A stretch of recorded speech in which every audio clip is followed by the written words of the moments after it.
All right, so let's start with question number 5. So question number 5 is from part number B, and each of this question is 10 marks and then 5 marks and then 3, 3, 4. So that gives me 10 and 10, 20 and 5, 25 marks, right?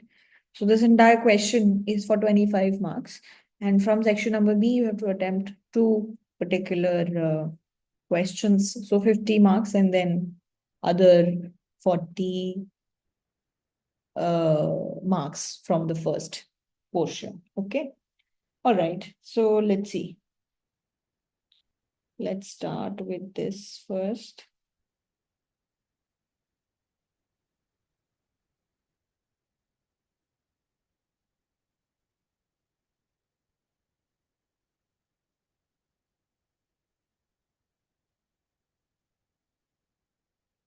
So this was question number 4 that we were doing, and now let's start doing question number 5.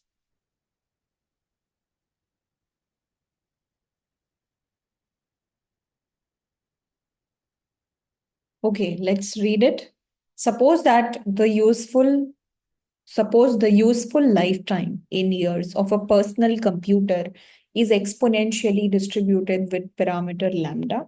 Okay, so lifetime is exponentially distributed with parameter lambda. Okay, a student entering a 4-year undergraduate program inherits a 2-year-old PC from his sister who just graduated. ठीक है, तो basically ये इंसान 4-year undergraduate programme के लिए आया है, तो 2 साल पुराना PC is using from his sister. ठीक है, find the probability that the useful lifetime of the PC the student inherited will last at least until the student graduates. तो ये पीसी कब तक चलेगा? एटलीस्ट जब तक ये इंसान ग्रेजुएट नहीं कर जाता. ठीक है, सो हमारे पास यहाँ पे पार्ट ए में क्या लिखा हुआ है? Lambda is 0.25. सो जो हमारा एक्सपोनेंशियल डिस्ट्रीब्यूशन है, वो उसका जो पीडीएफ होगा वो क्या होगा? 0.25 e power minus 0.25 x, right? Basically lambda e power minus lambda x.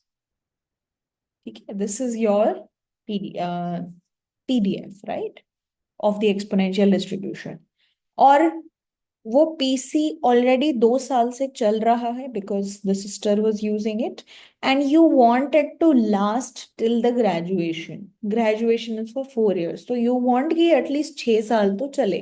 2 साल चल चुका है, 4 साल और चले. So what do you want to find? The probability that this x value is greater than equal to 6. You want this.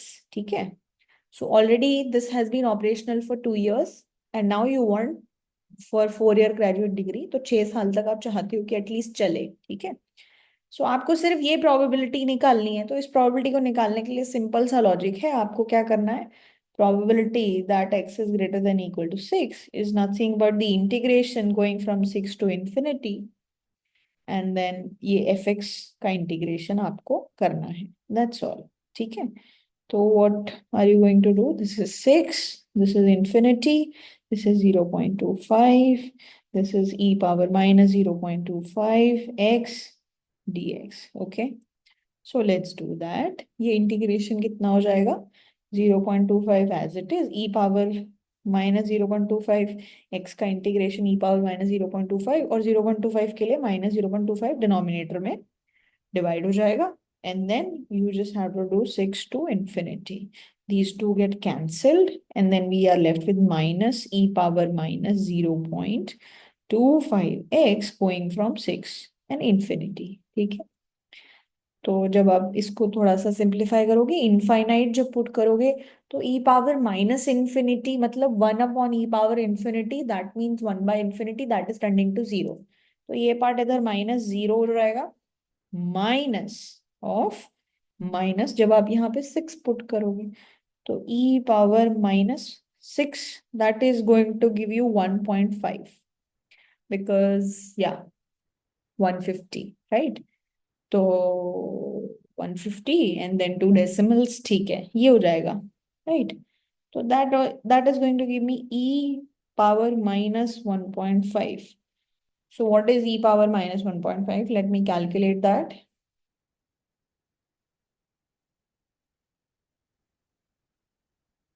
Minus 1.5 e power minus 1.5. So bracket open, minus 1.5, bracket close, and then e power minus 1.5.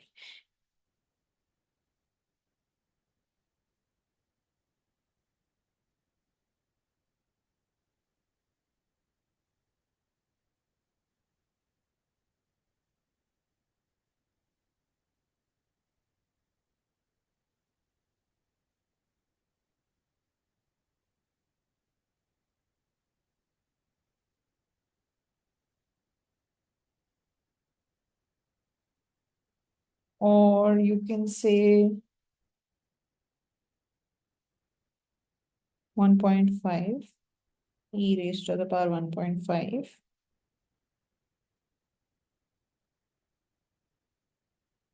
and 1 divided by this. Yeah, so the number that I am getting is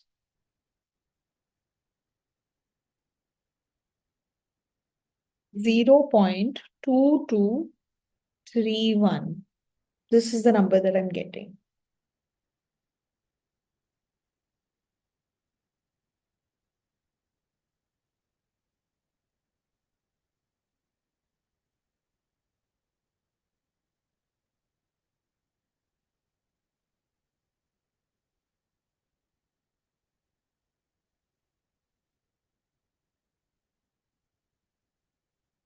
So yeah, this is the number that we are getting.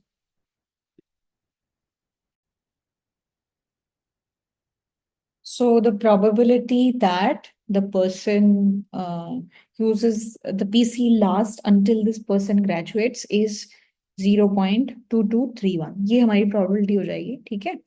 So this is part number A. इस तरीके से करना है. Part number B. क्या लिखा हुआ है part number B में? In a shipment of 10,000 of certain type of electronic components, तो 10,000 किसी टाइप ऑफ इलेक्ट्रॉनिक कंपोनेंट है जिसमें से 300 डिफेक्टिव हैं, 300 are defective. Suppose that 50 components are selected at random for inspection. तो ये जो 10,000 है उसमें से 50 कंपोनेंट्स को पिक किया गया इंस्पेक्शन के लिए. Let x denote the number of defective components that are found. ठीक है. सो this part is not complete. This is B part. This is not complete. इस पूरे क्वेश्चन का इसके आगे के पार्ट्स भी हैं, so we'll take that. ठीक है, ये हो गया पहला part, and then the other parts as well. Question number 5. Yeah. So yeah, this is the part.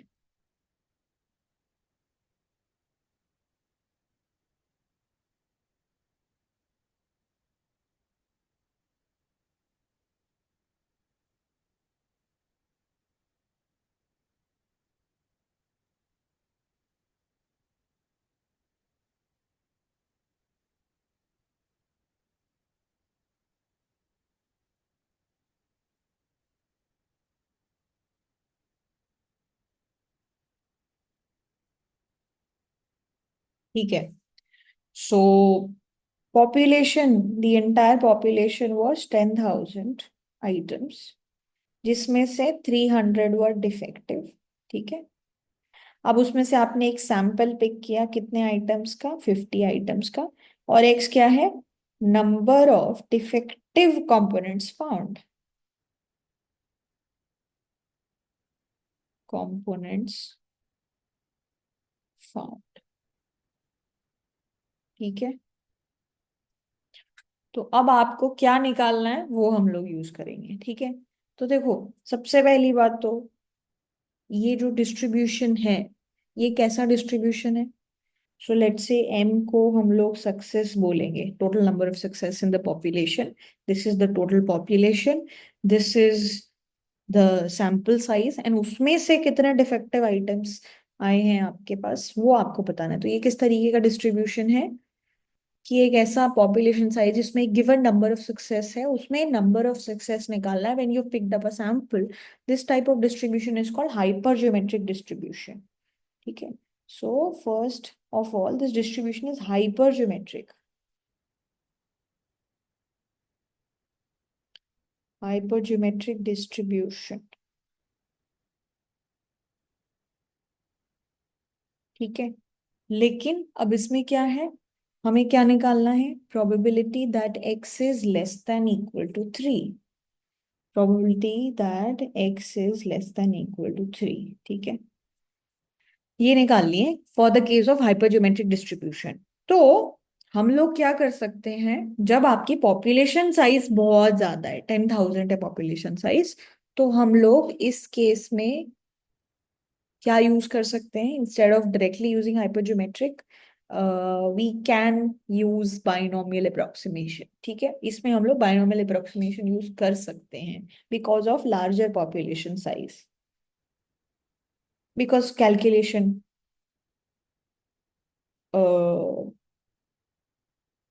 Calculation को इजी बनाने के लिए. ठीक है.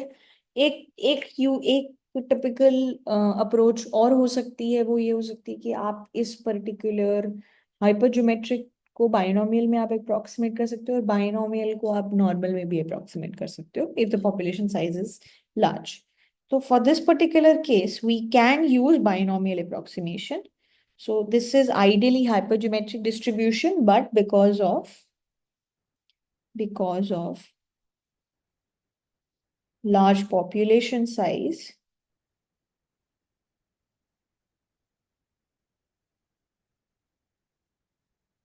we can use binomial approximation. We can use. मैं आपको दोनों तरीके से करके बता देती हूँ. बाइनोमियल अप्रोक्सीमेशन से करोगे तो आपको क्या करना है basically,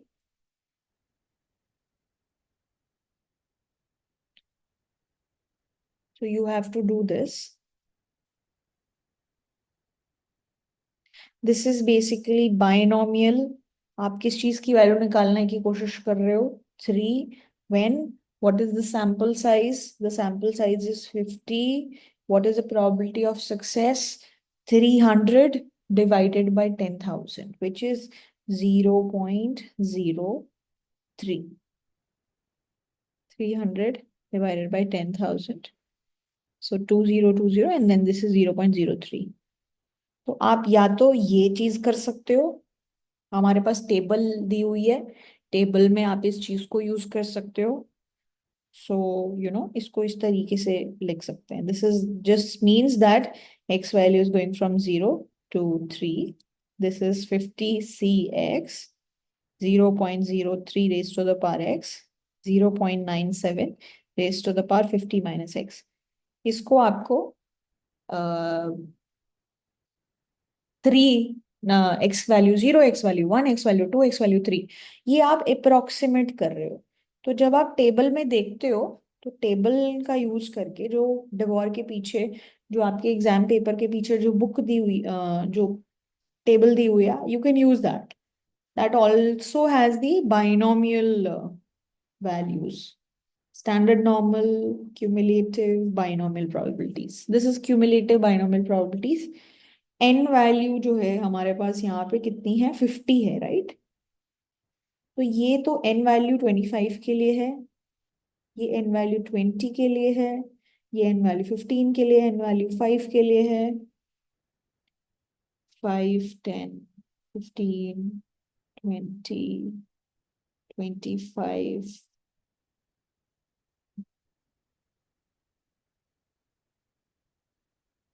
So we don't have the binomial values for 50 actually in this case.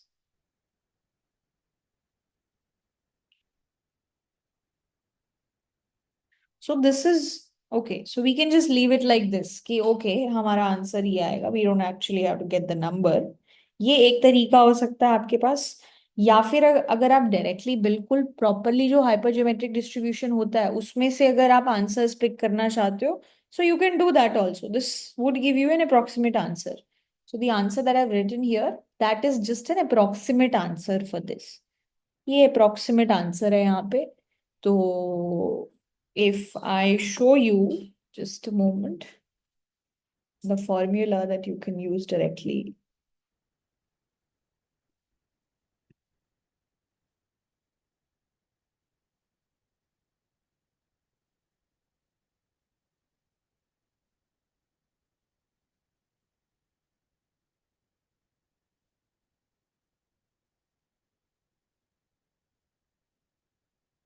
So we can use this formula.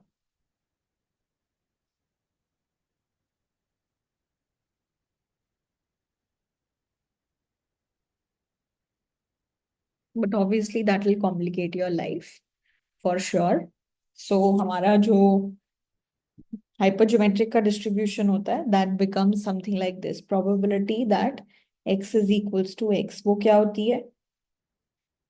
That is m में से x चूज करना है, ठीक है। बाकी जो पॉपुलेशन है n माइनस m, उसमें से n माइनस x चूज करना है, डिवाइडेड बाय n, ये टोटल नंबर ऑफ केसेस हैं।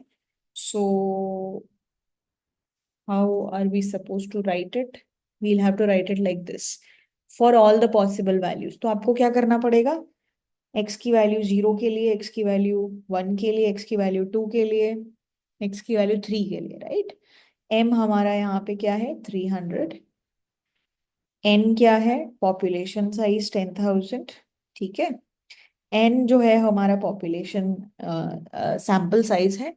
तो हम लोग क्या करेंगे? x की value 0 plus x value 1 plus x value 2 plus x value 3. These three, all these four we'll add according to this formula, and then the number, that is the appropriate number that we will be getting. ठीक है। तो ये हमारा procedure है, इस तरीके से हम लोग कर सकते हैं। बट आप बाइनोमियल अप्रोक्सीमेशन भी लगा सकते हो, because the population size becomes too high. In that case you can do that, ठीक है। So either you can mention the formula in this format, or you can say that okay, because of binomial approximation we are going to go ahead and use this particular method, ठीक है। चलो, तो ये तो हो गया पहला part. दूसरा part, find the expected value of x and variance of x। तो ये हम लोग डायरेक्ट फॉर्मूला यूज कर सकते हैं। Expected value of x whenever the random variable is hypergeometric is n times p only, ये बायनोमियल वाला ही है। वेरिएंस जो है वो होती है एन पी क्यू, ठीक है।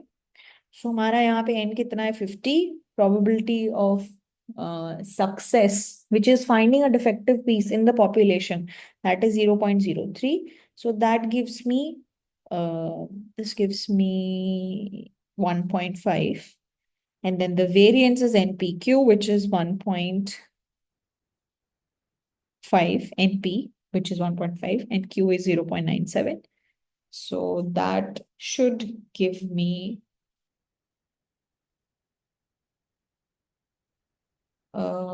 so that should give me 1.5 into 0.97. That should give me 1.455. So this is the variance of this particular distribution, ठीक है। तो ये हम लोग डायरेक्टली फॉर्मूला से यूज कर सकते हैं। तो आपको जो जो पॉपुलर डिस्ट्रीब्यूशंस हैं जो आपके सिलेबस में, उसके एक्सपेक्टेड वैल्यू, वेरिएंस वैल्यू, वो सब फॉर्मूला याद होना चाहिए ताकि आप डायरेक्टली यूज कर सको। Otherwise you might have to derive that is not a good idea, ठीक है।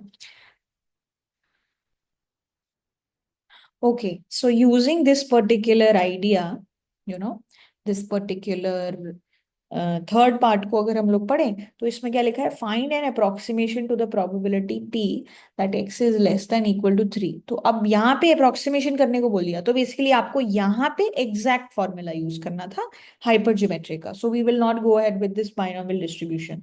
If we would have read this question earlier we would have gotten the exact idea. तो ये आपको अप्रोक्सीमेशन, अब अप्रोक्सीमेशन करना है, and we have to compare it to the exact probability which is found in part number 1. Which distribution would you use to find the approximate probability? Give reasons for your answers. ठीक है. सो the idea that we can go ahead and see is the following, that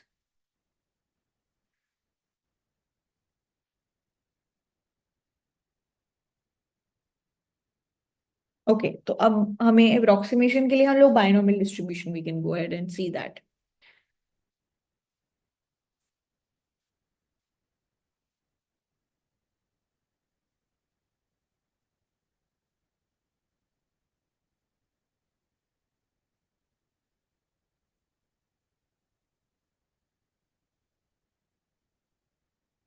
Perfect. So that's fine. All right. तो इस case में हम लोग binomial approximation करेंगे, इसमें हम लोग एग्जैक्ट नंबर्स यूज करेंगे. Find an approximation to this.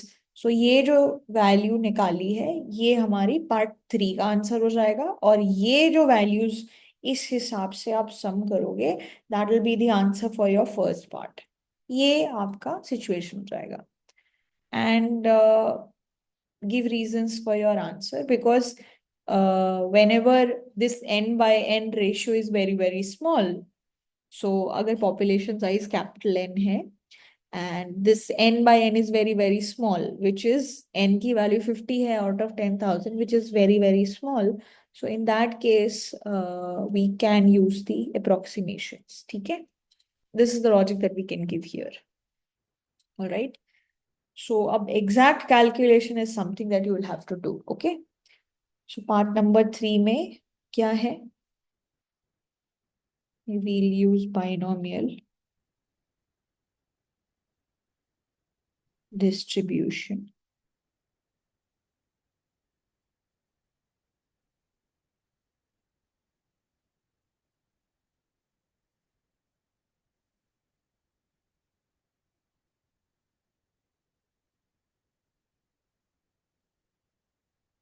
And actually, there is one thing that there is one thing that I did which is problematic. So I will just make that correction. Binomial distribution is used for approximation.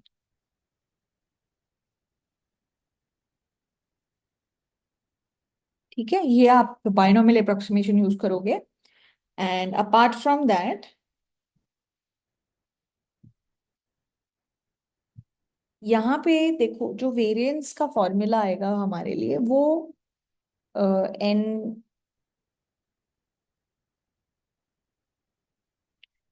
this is not the variance formula that we'll have.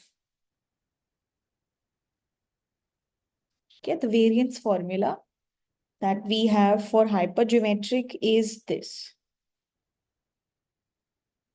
n minus n divided by n minus 1 times n dot m by n and then 1 minus m by n. ठीक है, ये तो हमारा binomial के लिए formula आता है, not for the हाइपरज्योमेट्रिक distribution. ठीक है, तो इस केस में आप लोग क्या करोगे? My bad for this, I will make this correction here. So ये जो है ये प्रोबेबिलिटी ऑफ सक्सेस है, इसको आप 1 minus P which is Q बोल सकते हो. सो एन पी क्यू तो होता ही है. अब यहाँ पे जो टर्म है वो n minus n divided by n minus 1, ये वाली टर्म इस तरीके से हो जाएगी. So your variance is not just this number. तो ये जो नंबर आपने कैलकुलेट किया है वो तो है ही 1.455. अब इसके अलावा ये वाला जो नंबर है 10,000 माइनस 50 डिवाइडेड बाय 10,000 माइनस 1, ये आप एक और कैलकुलेशन करोगे. ठीक है, तो इसमें क्या होगा? 10,000 minus 50 is equals to this divided by 9999, and then we multiply it by 1.455. So that gives us, this is approximately 1.44787. This is the number that we get. ठीक है, slightly different, but yeah, ये हमारा variance रहेगा for the hypergeometric distribution. ठीक है, so just keep this in mind कि first part में आपको क्या करना है, you have to use the hypergeometric distribution. I know the calculation will be too big, but you have to do it. ये expected value of x variance, यहाँ पे जो hypergeometric में formula लगता है, we'll have to use that, not this. ठीक है, ये use होगा intermediate step में यहाँ पे, बट आपको ये पार्ट भी यूज करना है. And in the third part you will have to use binomial approximation. whenever small n by capital N is very very small, you can use that. ठीक है, तो ये जो पार्ट है, ये बाइनोमियल वाला जो पार्ट है, this can be done in C part number C, which is here. Okay, so this part can be done here. ये हम लोग यहाँ पे कर सकते हैं. ठीक है, obviously again it's going to be a very big calculation, so my suggestion would be just writing it like this, and then at the end then spending time on the calculation at the end. Okay, so yeah, this is how you are supposed to do part number 3. All right, okay, right, so this is question number 5, part number C. So let's see what is given to us. So there's a candy company which distributes boxes of chocolate with a mixture of cream. So there is cream, there is toffee, and then there is cordials. ठीक है, ये 3 चीजें हैं, whatever that means. Okay, suppose her box का जो weight है वो 1 kg है, but individual weight of these they can vary. ठीक है, for a randomly selected box, x का मतलब है weight of cream, y का मतलब है weight of toffee, and cordial का जो वेट है उसके लिए कोई स्पेसिफिक रैंडम वेरिएबल का नंबर बताया नहीं हुआ है. So these are the values, and then x और वाई का जो जॉइंट डिस्ट्रीब्यूशन है that is given by this f of x comma y 2/5 2x plus 3y. ठीक है, और x की value going from 0 to 1, y की वैल्यू गोइंग फ्रॉम दिस. ठीक है, and x plus Y, obviously ये क्रीम और टॉफी का जो वेट है वो ऑब्वियसली 1 से तो छोटा ही होना चाहिए, क्योंकि sum of the weight of the boxes is basically less than equal to 1. ठीक है, तो फर्स्ट पार्ट में क्या बोला हुआ है ये हम लोग देखते हैं. फर्स्ट पार्ट में क्या पूछा हुआ है, फर्स्ट पार्ट में वो सिंपली हमसे पूछ रहे हैं कि find the probability that in a given box cordial amounts for more than 1/2. तो cordial 1/2 वेट से ज्यादा हो, बाकी जैसा भी हो कॉर्डियल का वेट 1/2 से ज्यादा होना चाहिए. तो इसका मतलब कॉफी और टॉफी, सॉरी क्रीम और टॉफी, मतलब x प्लस वाई का जो वेट है वो 1/2 से छोटा होना चाहिए. यही पॉसिबिलिटी होगी कि अगर ये मान लो z है और z की वैल्यू आप बोल रहे हो greater than equal to 1/2, greater than 1/2 होनी चाहिए. ठीक है, if you are saying that, so that means automatically x plus y has to be less than equal to 1/2, तभी जाके ये सम 1 हो पाएगा. राइट, तो आप एक्चुअली किस चीज की प्रोबेबिलिटी जानना चाह रहे हो, that x plus y has to be less than equal to 1/2. ये आपका पहला पार्ट है, this is the first part of your question. ठीक है, so that is what is given to us. तो अब हमें इसकी प्रोबेबिलिटी निकालनी है that x plus y is less than equal to 1/2. अब इसको निकालने के तरीके हैं. ठीक है, तो आप सबसे पहले प्रोबेबिलिटी निकालोगे, ये अब बिकॉज जॉइंट डिस्ट्रीब्यूशन है तो आपको डबल इंटीग्रेशन करना पड़ेगा. तो इसी चीज को आप ऐसे लिख सकते हो y is less than equal to 1/2 minus x. Right, और y की वैल्यू 0 से बड़ी होगी. तो y की क्या रेंज हो सकती है वो बता दिया. ठीक है, और x किस रेंज में लाई कर सकता है, x की वैल्यू खुद 0 से लेके 1/2 के बीच में ही हो सकती है. अगर x की वैल्यू 1/2 से बड़ी हो गई तो भाई सिस्टम खराब हो जाएगा. क्यों, क्योंकि फिर तो कॉर्डियल का अमाउंट 1/2 से छोटा हो जाएगा. राइट, तो आपकी जो यहाँ पे वैल्यू है तो बेसिकली अगर मैं डायग्राम बनाना चाहूँ, यहाँ पे x है और यहाँ पे y है, x plus y is less than 1/2, this is 1/2 1/2, ठीक है। तो y is ranging from 0 to 1/2 minus x, right. And x की वैल्यू जो रेंज कर सकती है, so for a given value of x, let's say मान लो x की ये वैल्यू है, x की ये वैल्यू है x0, तो इस वैल्यू के कॉरेस्पॉन्डिंग y की जो वैल्यू है वो 1/2 माइनस x0 और 0 के बीच में लाई कर सकती है। और x की जो वैल्यू है वो 1/2 से बड़ी नहीं हो सकती। So these are the ranges that you are integrating it within, यही रेंज के अंदर आप इसको इंटीग्रेट कर रहे हो, ठीक है। तो ये जो इंटीग्रेशन है 2/5 2x plus 3y dx dy, अब आप इसको पहले तो आप देख लो y के रिस्पेक्ट में कि y की वैल्यू 0 से लेके 1/2 माइनस x तक रहेगी। और जो दोबारा इंटीग्रेशन होना है, डबल इंटीग्रेशन होता है ना इस केस में, तो जो डबल इंटीग्रेशन है उसमें x की वैल्यू 0 से लेके 1/2 के बीच में ही लाई कर सकती है। ये हमको अप्रोप्रिएट प्रोबेबिलिटी नंबर देंगे, ठीक है। ये हमारा अप्रोप्रिएट प्रोबेबिलिटी नंबर आएगा, ये हमारी प्रोबेबिलिटी होगी x plus y is less than equal to 1/2, ठीक है। तो आप सबसे पहले क्या करोगे, जो अंदर वाला पार्ट है इंटीग्रेशन का वो करोगे। तो इट्स लाइक ये dx भूल जाओ, पहले पहले ये पूरा पोर्शन कवर करना है, assuming x to be some constant, and then dx के रिस्पेक्ट में इंटीग्रेशन करना है, ठीक है। तो x को बिल्कुल कांस्टेंट के तरीके से ट्रीट करके अब अपना इंटीग्रेशन प्रोसीड करना है। So this is 2/5 2x, 2x constant रहेगा। तो 2x का जो इंटीग्रेशन है, कांस्टेंट का इंटीग्रेशन क्या होगा, 2x y, ठीक है, प्लस 2/5 3y, 3y का इंटीग्रेशन क्या होगा, 3y² डिवाइडेड बाई 2, ठीक है। And this value is going from 0 to 1/2 minus x। ये आपकी पहली स्टेप हो जाएगी, ठीक है। और इसमें आप लिमिट लगाओगे और फिर then this is dx and then x is going from 0 to 1/2, ठीक है। तो अब यहाँ पे जहां जहां पे y है ना, आप वहां पे ये वैल्यूज रिप्लेस कर सकते हो। तो पहले इसको सॉल्व कर लो। ये क्या हो जाएगा, 2/5 कॉमन, ठीक है। 2x as it is, y की जगह पे क्या करोगे, 1/2 minus x plus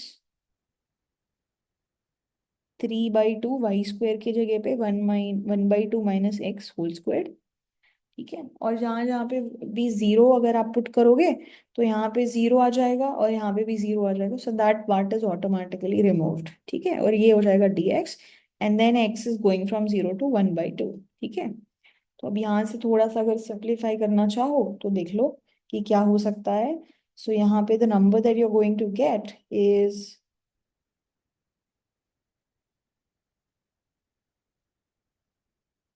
let's simplify it, that will be better, otherwise it's going to get complicated. तो ये क्या हो जाएगा, this is 4/5 x 1/2 minus x, एक तो ये हिस्सा हो गया। फिर एक 2/5 और 3/2 को मल्टीप्लाई करेंगे तो इधर 3/5 हो जाएगा, और स्क्वायर को मैं ओपन कर देती हूँ, 1/4 plus x² minus 1/2 into x into 2, so that gives me minus x, right. ये हो गया, और इधर है पूरा dx and then x value is going from 0 to 1/2, ठीक है। So what is this? This is 2/5x minus 4/5x square plus 3 divided by 20 plus 3/5x square minus 3x divided by 5. That is what we get.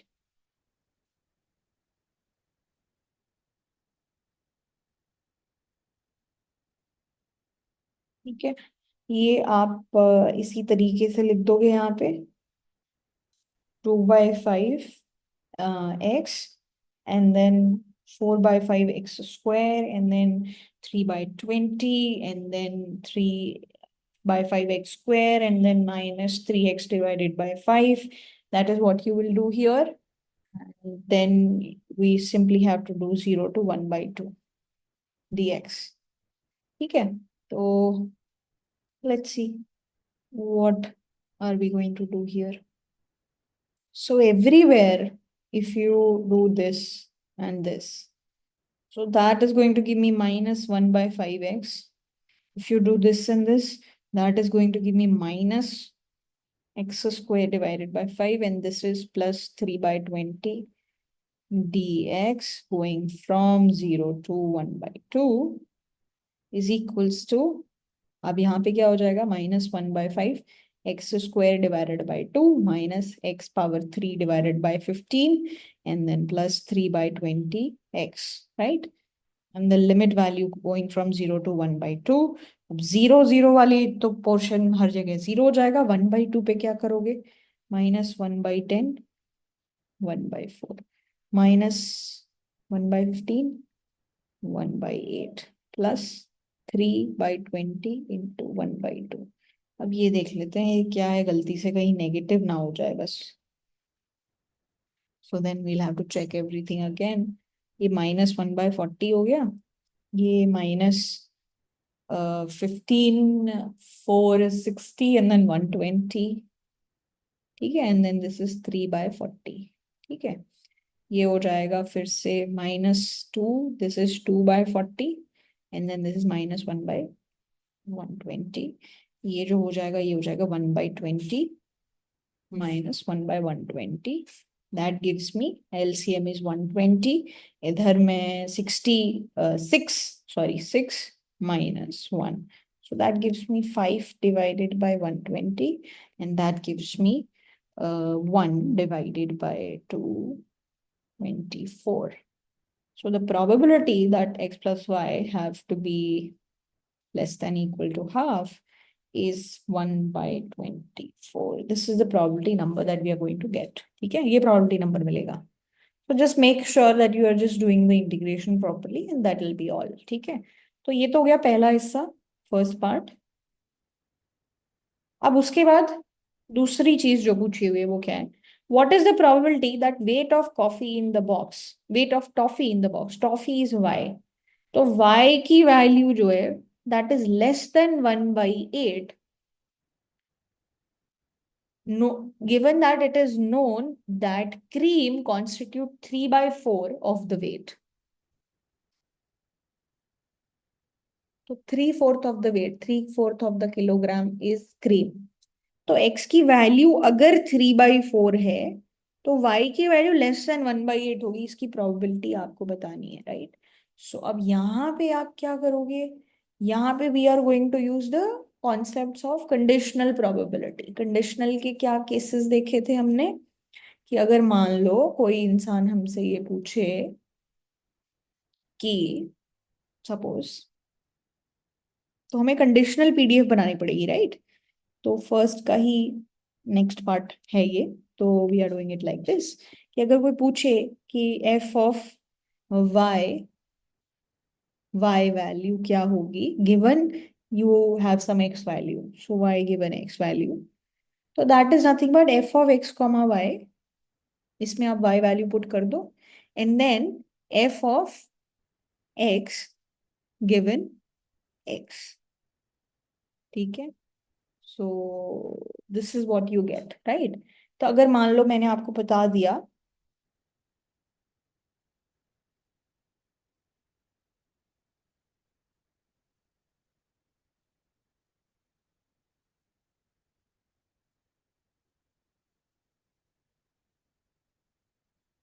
तो हमें किस चीज की value निकालनी है, conditional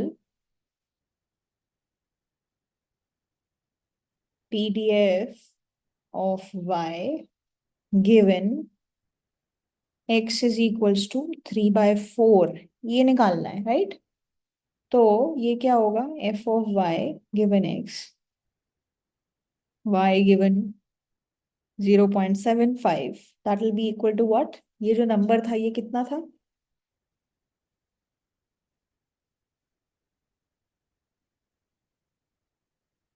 so this was 2/5, 2x plus 3y, 2/5, 2x plus 3y, right? ये value थी और अब आप क्या कर सकते हो, सिंपली यहाँ पे जहां पे भी x लिखा हुआ है अ, उसकी जगह पे हम लोग 0.75 रिप्लेस कर सकते हैं। और नीचे क्या करना पड़ेगा हमें, ये डिस्ट्रीब्यूशन पहले तो निकालना पड़ेगा। First of all we will have to figure this out. सबसे पहले हमें ये डिस्ट्रीब्यूशन निकालना पड़ेगा, तो ये हम लोग बाद में करेंगे। पहले हम लोग ये निकाल लेते हैं। इसको निकालने के लिए क्या करना पड़ेगा कि देखो, अगर आपका डिस्ट्रीब्यूशन ये है, this is the distribution right, this is F of x comma Y, है ना। अब अगर यहाँ पे आपको एफ ऑफ एक्स निकालना है तो वो कैसे निकलेगा, इस डिस्ट्रीब्यूशन को इंटीग्रेट करके from whatever is the possible value of Y. Y के रिस्पेक्ट में जो भी पॉसिबल वैल्यूज है उसके रिस्पेक्ट में इसको इंटीग्रेट कर दो and then you get this distribution. So ये कितना हो जाएगा, 2/5 2x plus 3y d y. Y is changing, y के रिस्पेक्ट में वाई की वैल्यू कहाँ से कहाँ तक लाई करेगी, यहाँ पे वाई की वैल्यू 0 से लेके 1 के बीच में कुछ भी नंबर हो सकता है, ठीक है। That will give you this particular distribution, ठीक है। तो -∞ टू इन्फिनिटी प्लॉट करते हो तो जो पॉसिबल वैल्यूज है वो वही यूज करेंगे। पॉसिबल वैल्यू 0 से लेके 1 है, तो ये कितना हो जाएगा, 2/5 2x का 2x का हो जाएगा 2xy, बिकॉज x को कांस्टेंट ट्रीट किया जाएगा, प्लस यहाँ पे हो जाएगा 3y का 3y square divided by 2, and then the values are going from 0 to 1। So what do we have, y की जगह पे ही रखना है हमें, तो ये कितना हो जाएगा, 2/5 2x, y की वैल्यू 1 हो जाएगी, प्लस 3/2 माइनस जहां जहां पे भी 0 रखोगे तो वो 0 हो जाएगा। तो ये एफ ऑफ एक्स वैल्यू है, ठीक है। ये हमारा एक्स का डिस्ट्रीब्यूशन है, ओके। सो जब आप ये वैल्यू, ये पीडीएफ निकालोगे, conditional PDF, y given x, y given x is equals to 0.75, so then you will use this, ये जो 2/5 2x प्लस 3y जो लिखा हुआ है आपने, वहां पे आप x की जगह पे 0.75 यूज कर लोगे। x की जगह पे हम लोग 2 × 0.75 यूज कर लेंगे और उसको डिवाइड कर देंगे इस पर्टिकुलर नंबर से। और यहाँ पे भी आप x की जो वैल्यू है वो इसमें रिप्लेस कर सकते हो, ठीक है। तो ये 2/5, x की वैल्यू 0.75 है, तो 2 × 0.75 प्लस यहाँ पे क्या हो जाएगा, 3/2, ये 3/2 आ जाएगा यहाँ पे हमारा नंबर, ठीक है। तो जो हमारा कंडीशनल पीडीएफ है वो क्या हो जाएगा,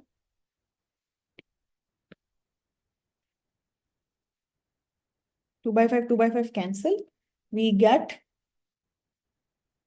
1.5 plus 3y divided by 1.5 plus 3/2 is 1.5. So that gives me 1.5 plus 3y divided by 3। ये आपका कंडीशनल पीडीएफ हो जाएगा, ठीक है। अब आपको निकालना क्या है, किस चीज की प्रोबेबिलिटी निकालनी है, दैट y वैल्यू, जो हमारा y नंबर है, y is toffee. So what is the probability that toffee, the weight of toffee is less than 1/8? The probability, you have to find the probability that y is less than 1/8, ठीक है, given that x is equals to 0.75. So for finding this probability, you will integrate this going from 0 to 1/8. So 1/5 plus 3y divided by 3 dy, y going from 0 to 1/8। ये probability निकालने के लिए हम लोग we'll just use this। So we are getting this 1.5 divided by 3 कितना होता है, that is, yeah, this is 1/2 y plus y का होगा y square divided by 2 going from 0 to 1/8। So ये जो नंबर है ये 1/2 times 1/8 plus 1/8 into 1/8 into 1/2 minus wherever we put 0 we'll get 0। So this is 1/16 plus 1/8 times 1/16, So if you take 1 by 16 common, you will get 1 plus 1 by 8. And that gives you 9 divided by 8 times 1 by 16. तो ये जो probability है, ये कितनी हो जाएगी?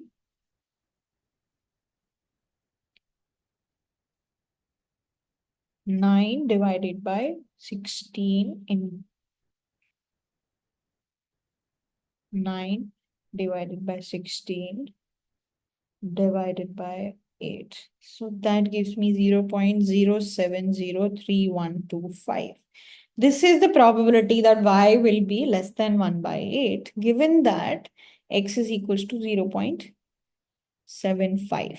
ठीक है, तो इस तरीके से आपको कंडीशनल प्रोबेबिलिटी निकालनी है। तो कंडीशनल प्रोबेबिलिटी निकालने का ये तरीका है। यहाँ पे आपको जॉइंट पीडीएफ से मार्जिनल पीडीएफ में कन्वर्ट करना था, and then you have to divide it and then figure out the values. ठीक है, so this is a tough question. Alright, अब इसके बाद जो है आपको क्या करना है, are X and Y independent?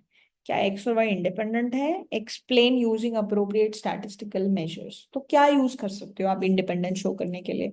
तो देखो, हमें पता है कि अगर एक्स और वाई इंडिपेंडेंट हैं तो हमें क्या पता होगा कि जो उनका जॉइंट पीडीएफ है F of x comma Y, वो इनके मार्जिनल पीडीएफ्स के मल्टीप्लिकेशन के बराबर होगा, अगर वो इंडिपेंडेंट है तो। ठीक है, तो we can use that logic also, वो लॉजिक भी यूज कर सकते हैं। तो लेट्स सी।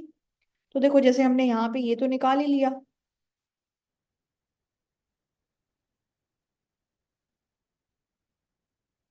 तो अगर मुझे डिस्ट्रीब्यूशन ये दिया हुआ है, देखो F of x comma Y क्या दिया हुआ है,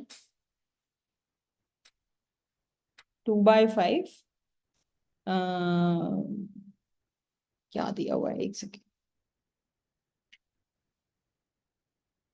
2/5 2x प्लस 3y। ठीक है, 2/5 2x प्लस 3y ये दिया हुआ है। ठीक है, अब मैं यहाँ से एफ ऑफ एक्स निकालती हूँ। ठीक है, एफ ऑफ एक्स निकालोगे तो आपको ये 2/5 2x प्लस 3y को जब इंटीग्रेट करोगे with respect to y going from 0 to 1, तो क्या आएगा?